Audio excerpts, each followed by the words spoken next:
Hi guys, this is tabletnews.com and I'm here with the T-Class T-Book 16 Pro tablet. It's a two-in-one device, an 11.6-inch dual boot slate with Android 5.1 and Windows 10 on board. It's got an Intel Cherry Trail CPU and it plays nicely with a keyboard that's bought separately and turns it into a notebook replacement. The tablet itself is priced at $193 on GearBest, while the keyboard is priced at $39 and sold separately. So this is the slate and this is the keyboard I mentioned before. It reminds me a bit of the Asus Transformer keyboards. We've already tested recently another T-Class tablet, the T-Class X98 Plus 2. It was also a dual boot setup and it had an underwhelming screen, and this one is a dual boot model as well. It pairs up magnetically and via connectors and the result feels very much like a sort of laptop. Okay, so now let's talk about the design. An 11.6 incher with pretty okay bezel size, actually pretty small. The back feels like a laptop lid. We got a metal body here, a solid grip and a matte case. And let's see how we can remove it from the keyboard. Here we go. Finally, so I said before, solid grip, a matte back, aluminum metal build. There's no creaking here, the build is quite solid, and you can see the speaker on one side, the connectors on the other side, and once again a speaker here. The bezels are quite reasonable. It's certainly landscape oriented, that's for sure, and I have to say that the buttons at the top are reasonably comfy and with good feedback. The screen feels easy to dirty and scratch, and on paper we are being promised here an incredible thickness of merely 4.8 millimeters, well, it's more like 9 millimeters in real life. It's landscape focused, solidly built and quite comfy, although kind of heavy. 772 grams in weight, while the iPad Pro 12.9 incher 713 grams, so that's quite a difference. Now the keyboard, let's talk about it separately. So it has this rotating hinge mechanism. It uses magnets and these connectors to connect to the tablet. It's quite hefty in weight, 675 grams. The keys have excellent feedback. We also have this trackpad here. We get these rubber legs so we won't slip off surfaces, and you also get two full USB ports, one here and one here, which are sadly lacking from the tablet. It's solidly built, although it's made of plastic, and it does not juice up the tablet. From what we know, it takes energy from it. Okay, so that's it in a nutshell. Now let's focus on the tablet itself. Both devices have excellent builds, but they feel heavy. That's the conclusion of the design. Now we talk about the display, which is traditionally not a strong suit of those big dual boot slates from China. So this T-Class model has an IPS LCD, an 11.6 incher with a Full HD resolution, and the video player we can use here, well, it's actually a multiple choice this time. We can use something called Molly Player, which has a nice interface, but it's quite basic when it comes to the actual options and requires you to move around a bit and search for your clips. And then you can use the gallery, of course. Okay, so let's use our usual test video and see what it holds. Somehow it's playing it back slowly. Let's see the options here. We got decoder, frame, speed, subtitle, audio, tracks, and so forth. So quite a few options, but I'm going to have to resort to the gallery to get rid of that slow-mo problem. Well, that's more like it. Now the conclusions, we got an okay color choice here. If the colors are okay calibrated, you can clearly see it's a tablet meant for video consumption because of its landscape aspect. Other than that, it's not very bright, but bright enough indoors. And we got wide view angles, plus a not so good contrast, and the screen is rather reflective, as you can see for yourself. Now let's see what other aspects of the screen are. So under the microscope, that's what the pixels look like with an RGB stripes arrangement. There's a bit of distortion because of the special protection foil applied to the screen. Now when we use the lux meter to test the brightness of the screen, we achieved 172 lux units, which is pretty weak, but at least it beats the T-Class X98 Plus 2 and its 1119 lux that was too weak, honestly speaking. It also beats the Chewy V8, but scores below the Q/7 Remix and the Xiaomi Mi Pad 1, and the Q/7 Remix itself was not very bright, so that doesn't say very much. Once again, when used strictly indoors, it's good enough for movies, games, and whatever you're using it for. Now when you're getting into the settings area, you'll find the display section with options for brightness level, font size, and that's pretty much it, as well as the Intel Smart Video that lets you make the playback smoother by eliminating artifacts and reducing the noise. So overall, a screen that's pretty weak in brightness but good indoors. Now the CPU, I told you before, it's an Intel Cherry Trail Z8300X5 64-bit CPU, quad-core, uses Generation 8 HD graphics. And it also is accompanied by 4GB of RAM of the low power kind, 64GB of storage, and a micro SD card slot. By the way, of the 64GB of storage, on Windows you get 17.7GB free out of 36GB, and on Android 12GB out of 16. As you can notice, there's no lag happening here. You can pick any app and open it reasonably fast, of course provided you're connected to Wi-Fi in this case.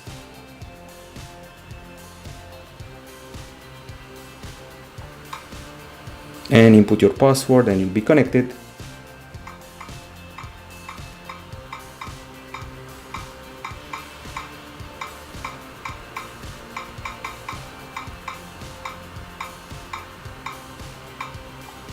Here we go. That's the spirit. So as I said before, as you can see, there's no lag here. We keep switching from menu to menu. We go to this app, then we try again. We're on Wi-Fi now. It loads up. We see what we have in the multitasking, switching it up a bit, and pretty good functioning, although on Windows 10 we did feel a slight trace of lag. Now gaming is also part of the equation, and apparently we just went into the music player for no reason. So gaming is a part of the equation, and I'm talking about Riptide GP Renegade, our usual benchmark title because it has high-end graphics, it's relatively new, and it really tests the device's GPU. Okay, so let's do a quick race and have a look at the graphics and control. For those of you wondering, the sound of the tablet sometimes goes on and off. It's a strange experience that the speakers sometimes would not work, which kind of bum me out. Now we can hear them, luckily. Controls are pretty responsive, the water looks hot, and the textures are all in place. We did a nice trick, we can see those water drops on the screen, so gaming checks out pretty fine. You can hear the police coming, and not bad lighting and textures. Now that the gaming is done, we can go to harder things like the benchmarks, for example. I want to highlight again, there is no lag here as far as I can see, but on Windows 10 there is a bit of it. Now in screenshots, as I told you before, we did some benchmarks. We start with Quadrant, and in Quadrant we were able to beat the Chewy Hi12, and sadly this score is twice as low as the one of the Nokia N1, so not very impressive. Meanwhile in Antutu 6, let's try and find it. It's here, and in Antutu 6 we were able to score above the Cube i7 Remix and the Chewy Hi12, but also below the Ticlaxt X98 Plus 2. One of the most relevant benchmarks remains 3D Mark iStorm Unlimited, which is basically a gamer's benchmark, that's how I like to call it. The score feels pretty solid here because we beat the Samsung Galaxy Tab S2 9.7 and the Asus Transformer Book, but scored below the Xiaomi Mi Pad tablets. Now, we also have a bunch of temperature tests, and as you can see here, we achieved 35.3 degrees Celsius after running the game Riptide GP from before, GP Renegade. And then we achieved 34.9 degrees Celsius after running GFX Bench, so there is no overheating here, luckily. Now on the battery front, we're dealing with a pretty potent 7200 mAh battery and a 3.7 voltage, and it's potent on paper because in real life it was just a bit of a letdown. Okay, so we achieved the following when it came to our continuous HD video playback in a loop. We achieved 5 hours and 20 minutes, which is basically 2 Marvel superhero movies, one after another, and that's not exactly impressive for a tablet this size that can make your fingers cramp. We expected something like 6 or 7 hours, but 5 hours and 20 minutes isn't exactly bad compared to other tablets. For example, we beat the Onda OBook 20 Plus and the Cube i7 Remix. And meanwhile, when it came to the PC Mark test, let's see how we scored there. That one simulates continuous usage. And here we are looking for it, should be here somewhere. Here we go. We achieved 2 hours and 41 minutes. That's very low. You can actually see the percentage of the battery dropping in real time as we use the device. That's totally underwhelming. It's actually the second lowest duration in PCMark we got with this tablet.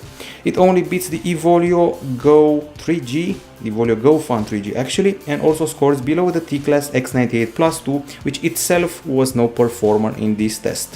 When it comes to the charging, also a bummer. You will need 4 hours and 8 minutes to juice up this big metal tablet, at least better than the Chewy Hi 12 for example. Of course, we also have battery settings, so here on Android we find those ones. Well, it's basically battery saver and that's all, while on Windows 10 we also have those that are similar to those found on laptops, like brightness, sleep and all that. Now on the acoustics front, we're getting side stereo speakers, one here and one here, and you can use a variety of music apps. You can use Groove Music on Windows 10, you can use Play Music on Android, and there's also a special music player here somewhere which gives you a few extra custom options. So let's find it. It's the music player. Starts off slow and has to be turned like this, and we get an equalizer that looks like this, 5 custom channels and a bass boost, while the other music player is this one here, and it has its very own customization options which are shown here: bass boost, surround sound, some genre settings, and these 5 custom channels. Now let's actually listen to the music and turn it all the way up. As you can see, it's not working right now. The speakers tend to go on and off for no apparent reason. That's one of the problems I found with the T-Class tablet we have here. When they do work, the volume is quite high. The bass is, well, broken, not very good bass, but the high notes are well heard.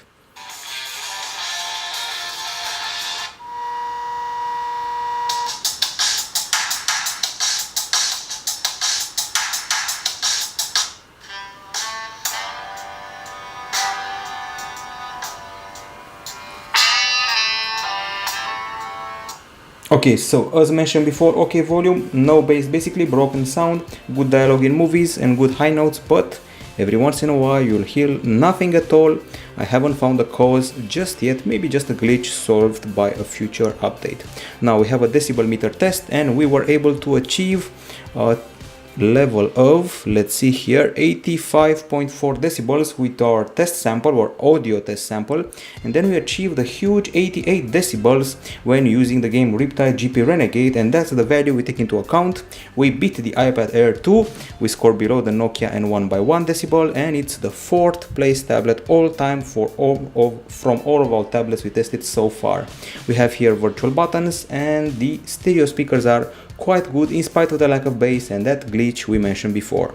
Now on the camera front, keep in mind there's no back camera, totally zero, no back camera here, only the front cam, which you can see here, and you can activate like this.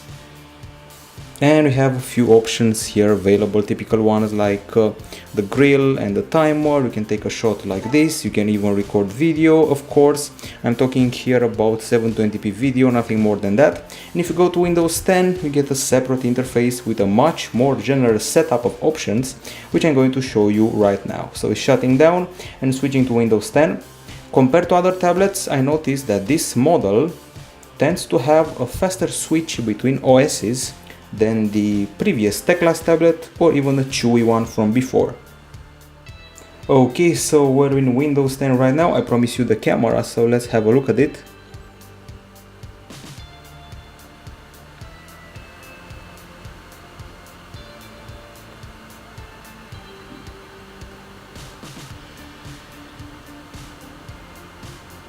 As you can see, the Windows experience is a bit laggier than the one in Android, and this is the camera application. And as I said before, quite a few options here, including the aspect ratio, framing grid, video recording, digital stabilization, so there's that. Now that we're done with the camera, of course, this is no shooter, keep that in mind. There's only a 2.1 megapixel shooter here for, let's say, Skype calls, and that's it. Now it's time to address the browser experience. We got Microsoft Edge, and first of all, let me fire up the Wi-Fi, otherwise we'll start Microsoft Edge for nothing. Okay, so now it's time to go to Microsoft Edge and see how fast Tablet News can load.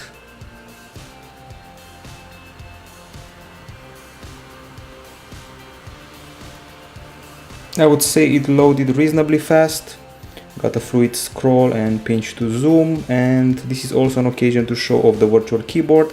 I prefer the one in Windows 10 to the one in Android, and speaking of Android, time to go to Android now and see how we're doing there. Now in the meantime, as we prepare to test the web browsing experience there, I want to talk about the connectivity for a bit. So we're dealing with a tablet that relies heavily on Wi-Fi.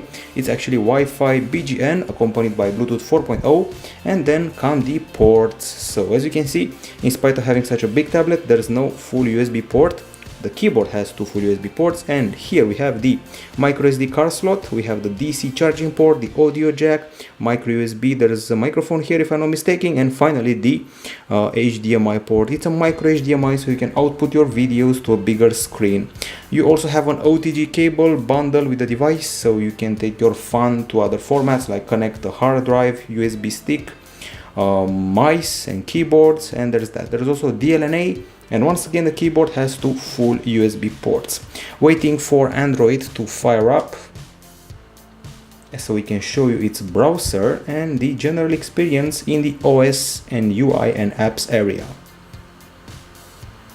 Promised you that we're going to show you how fast the OS changes, and here we go.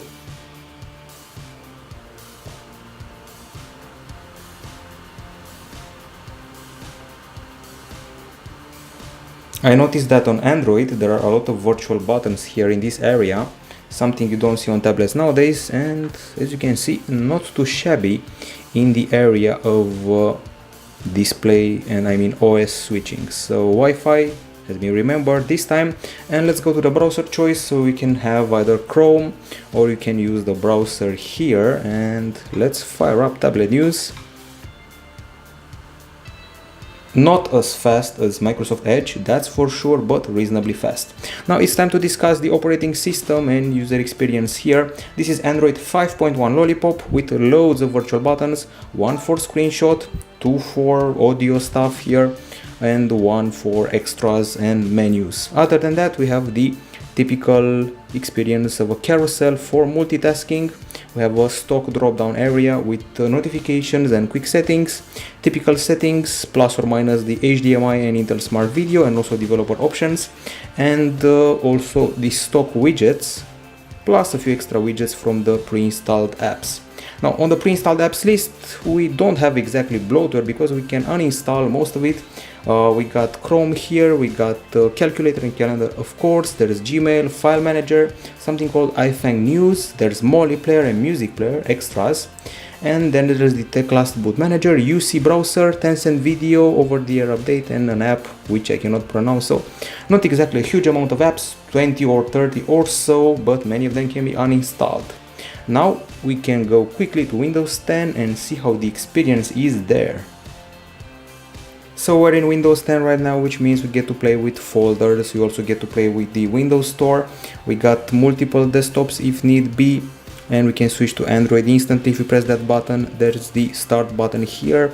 There's the list of apps. We got Word, Excel, PowerPoint, Skype, in action, Cortana as well.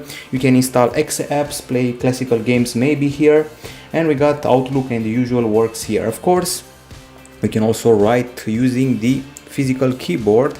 And even though we have Word installed here, you have to activate it with a subscription. So we used WordPad and the keyboard to show you the typing experience. So here we go. You can actually rotate this part and the two will pair up instantly because of the magnets. Connect like this and we are done. We can start writing some stuff. Hey guys, how's the review coming along?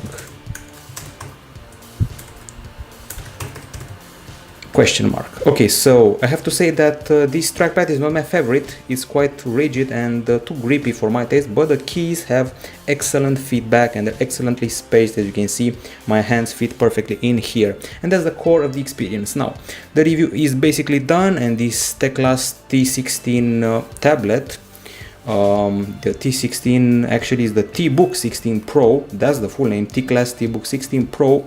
It's time for its verdict. So on the Pro side, we have the following.